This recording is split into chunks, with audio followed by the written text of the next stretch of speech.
नमस्कार सभी को। नमस्कार। देखिए, आज हम पढ़ेंगे प्रकाश की प्रकृति। इससे पहले हमने पढ़ा था प्लांक का सिद्धांत।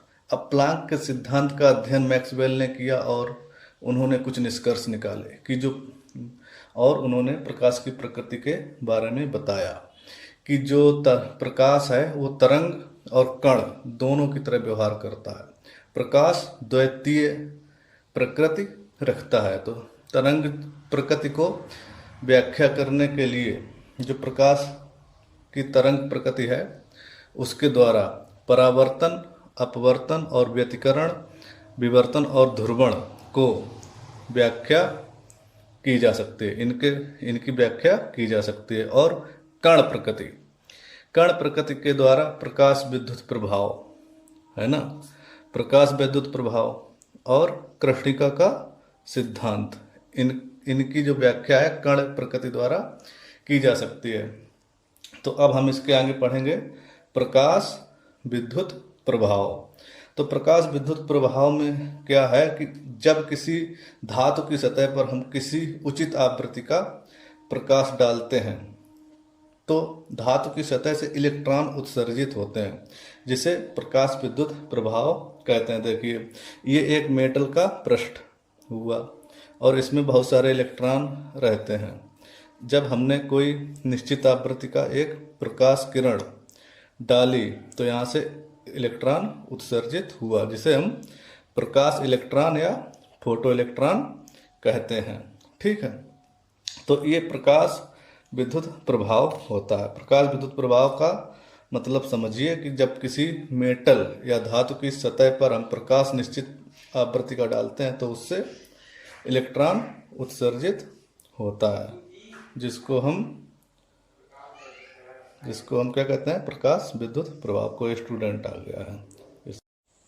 देखिए, प्रकाश विद्युत प्रभाव के आगे हम इसके कुछ गुण देखते हैं। देखो, प्रकाश की तीव्रता जितनी अधिक होगी इलेक्ट्रॉन की संख्या बढ़ेगी। प्रकाश की जो तीव्रता है उसका मतलब है कि फोटॉन की संख्या, प्रकाश की तीव्रता बढ़ेगी, फोटॉन की संख्या बढ़ेगी। ठीक है, और प्रकाश की आवृत्ति बढ़ाने पर उत्सर्जित इलेक्ट्रॉनों की गतिज ऊर्जा बढ़ती है। ये चीज़ याद रखना कि जब हम प्रकाश की तीव्रता बढ़ाते हैं तो इलेक्ट्रॉन की संख्या बढ़ेगी, उत्सर्जित इलेक्ट्रॉनों की संख्या बढ़ेगी। और जब प्रकाश की आवृत्ति को बढ़ाएंगे तो उत्सर्जित इलेक्ट्रॉन की गतिज ऊर्जा बढ़ेगी। तो यहाँ पर देखिए समझाया गया है एच आवृत्ति का एक प्रकाश गिरा और वहाँ से एक इलेक्ट्रॉन निकल गया। देखिए, इसमें देखिए जैसे एच एक फोटॉन का कण, एक इलेक्ट्रॉन निकल गया। अब यहाँ पर ये एक और आया फोटॉन, उससे ये इलेक्ट्रॉन निकल गया और एक ये आया, ये भी इलेक्ट्रॉन निकल गया। तो जब हम तीव्रता बढ़ाएंगे तो यहाँ पर फोटॉनों की संख्या बढ़ जाएगी, जिससे जो उत्सर्जित इलेक्ट्रॉन होंगे वो भी बढ़ जाएंगे। तो ये हो गई तीव्रता हमारी। और W बराबर 2 इलेक्ट्रॉन वोल्ट, ये कार्यफलन हो गया। और यहाँ पर देखिए आवृत्ति, जब हमारे पास एच आवृत्ति थी तो हमें क्या मिला, एक इलेक्ट्रॉन मिला और कुछ गतिज ऊर्जा मिलेगी। लेकिन जब हम कुछ आवृत्ति बढ़ा देंगे, एच डैश कर देंगे, तो यहाँ से आवृत्ति के साथ उसको गतिज ऊर्जा प्लस हो जाएगी। कुछ ऊर्जा प्लस हो जाती है तो गतिज ऊर्जा उसे अधिक मिल जाएगी, तो उसकी गति प्लस हो जाती है, गति वेग उसका प्लस हो जाएगा। तो यही है, चित्र के माध्यम से समझाने की कोशिश करी। समझ में आ गया हो तो आ जाए, नहीं तो ये नोट्स लिखे हुए हैं। आपतित फोटॉन की तीव्रता बढ़ाने पर उत्सर्जित इलेक्ट्रॉन की गतिज ऊर्जा पर कोई प्रभाव नहीं पड़ता है, केवल उत्सर्जित इलेक्ट्रॉनों की संख्या बढ़ जाती है। और आपतित प्रकाश की आवृत्ति बढ़ाने पर उत्सर्जित इलेक्ट्रॉन की संख्या पर कोई प्रभाव नहीं पड़ता, केवल उत्सर्जित इलेक्ट्रॉन की गतिज ऊर्जा बढ़ जाती है। जो गतिज ऊर्जा है वो आवृत्ति बढ़ाने पर बढ़ जाती है। अब देखिए, प्रकाश वैद्युत प्रभाव की व्याख्या सबसे पहले सर्वप्रथम आइंस्टीन द्वारा की गई। आइंस्टीन के अनुसार आपतित प्रकाश के फोटॉन की ऊर्जा का कुछ भाग इलेक्ट्रॉन को निकालने में अर्थात कार्यफलन के रूप में तथा शेष ऊर्जा इलेक्ट्रॉन की गतिज ऊर्जा में बदल जाती है। आपतित फोटॉन की ऊर्जा जितनी होती है वो कार्यफलन क्या होता है? कार्यफलन है हमारे पास जैसे कोई एक नाभिक, उसकी बाहरी कक्षा में कोई एक इलेक्ट्रॉन ये रखा है, तो इसको जो नाभिक अपनी ओर खींचता है जिस बल से, वो पूरा एक कार्यफलन है। इस कार्यफलन के बराबर जब हम कोई ऊर्जा, फोटॉन की ऊर्जा जो होगी कार्यफलन के बराबर होगी, तब इलेक्ट्रॉन को बाहर निकाल पाएगी इस कक्षा से। और फिर जो फोटॉन की ऊर्जा से जो ऊर्जा बच जाती है वो उसकी गतिज ऊर्जा होती है निकले हुए इलेक्ट्रॉन की या उत्सर्जित इलेक्ट्रॉन की। तो यहाँ पर एच न्यू देखिए, फोटॉन की ऊर्जा थी, फिर एच न्यू नॉट हमारी कार्यफलन में वेस्ट हो गई, वहाँ से इस फोर्स को हटाकर निकालने में एच न्यू नॉट, और फिर ये जो बचा इसके इसमें से इतना माइनस हो जाएगा, जितना बचेगा वो गतिज ऊर्जा के रूप में उत्सर्जित इलेक्ट्रॉन को मिल जाता है। अब हम इस फार्मूले को ऐसे भी लिख सकते हैं, kinetic energy equal to h nu minus h nu naught, और फिर इसको एच कामन लेके न्यू माइनस न्यू नॉट कर देते हैं। आइंस्टीन समीकरण ये भी है। अब के ई बराबर एच सी कामन ले लिया यहाँ पर, और लेमडा माइनस लेमडा नॉट लिख दिया।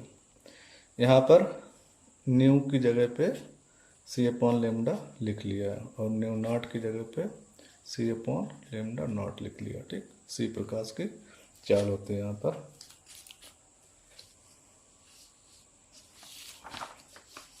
अब देखिए यहाँ पर हमें मिला है एक क्वेश्चन, निम्न में से कितने धातु प्रकाश विद्युत प्रभाव देंगे यदि इन पर 5000 एंगस्ट्रॉम का फोटॉन आपतित होता है। देखिए लिथियम 1.5 कार्यफलन दिया गया इलेक्ट्रॉन वोल्ट में, सोडियम 2.2, पोटेशियम 2.5, और ये कैल्शियम 2.9, कापर है ये कापर, और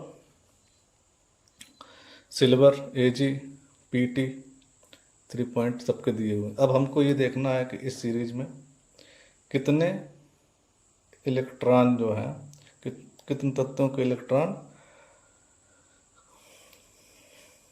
प्रभाव विद्युत प्रभाव देंगे।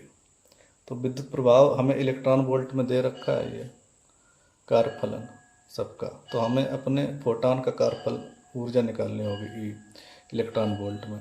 तो ये फार्मूला लगाएंगे, E equal to 12,400 upon lambda angstrom में वैल्यू रख दी, हल कर लिया, तो हमारे जो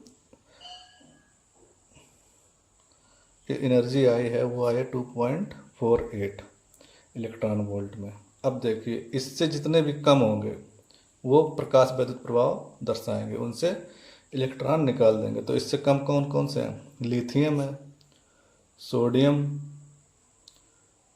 और पोटेशियम का तो 2.5 है, कॉपर का 2.9 है, सिल्वर का 3.0 है। अब ये नहीं देंगे, ये नहीं देंगे क्योंकि इनका कार्यफलन अधिक है, और एच न्यू बड़ा होगा डब्ल्यू से, तभी हमारा वैद्युत प्रभाव होगा, मतलब दर्शाएगा कोई भी मेटल।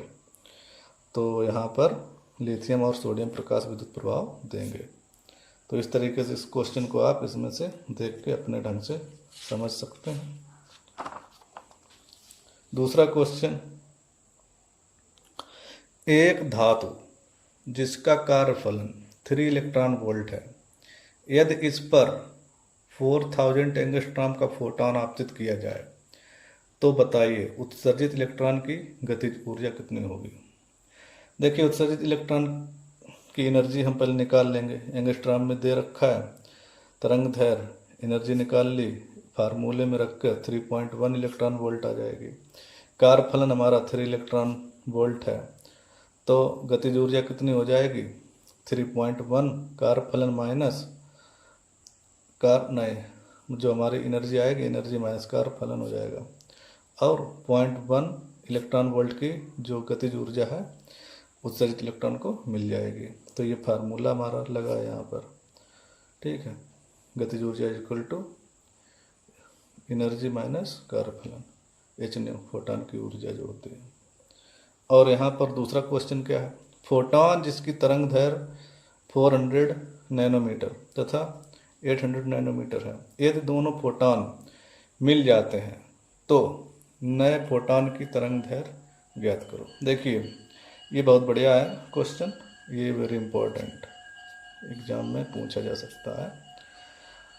तो यहाँ पर एक 400 नैनोमीटर, एक 800 नैनोमीटर की तरंग दैर्घ्य जा रही थी, दोनों मिली, एक लैम्डा बनाया तरंग दैर्घ्य। अब देखिए E1 E टोटल बराबर E1 प्लस E2, ये तो ऊर्जा होती तो डायरेक्ट हम जोड़ देते, लेकिन यहाँ पर अब हमें इनकी वैल्यू रखनी पड़ेगी तरंग दैर्घ्य में कन्वर्ट करने के लिए। तो hc/λt ये टोटल है, तरंग दैर्घ्य टोटल कितनी आएगी hc/λ1 प्लस hc/λ2। तो यहाँ hc सब कॉमन लेके काट देंगे, कट जाएगा, आंसर ये आ जाएगा 1/λt इक्वल टू 1/λ1 प्लस 1/λ2। यहाँ पर 1/λ टोटल निकालेंगे तो ये हो जाएगा, इसको लघुत्तम लेने के बाद अगर सीधा करेंगे लैम्डा टोटल बराबर, तो ये हो जाएगा λ1 इंटू λ2/λ1 प्लस λ2। वैल्यू पुट कर देंगे, हल कर लेंगे तो ये आ जाएगा, इसको हल करेंगे तो 2.66 नैनोमीटर आ जाएगी लैम्डा टोटल, ठीक है। तो आज का सेशन यहीं समाप्त होगा।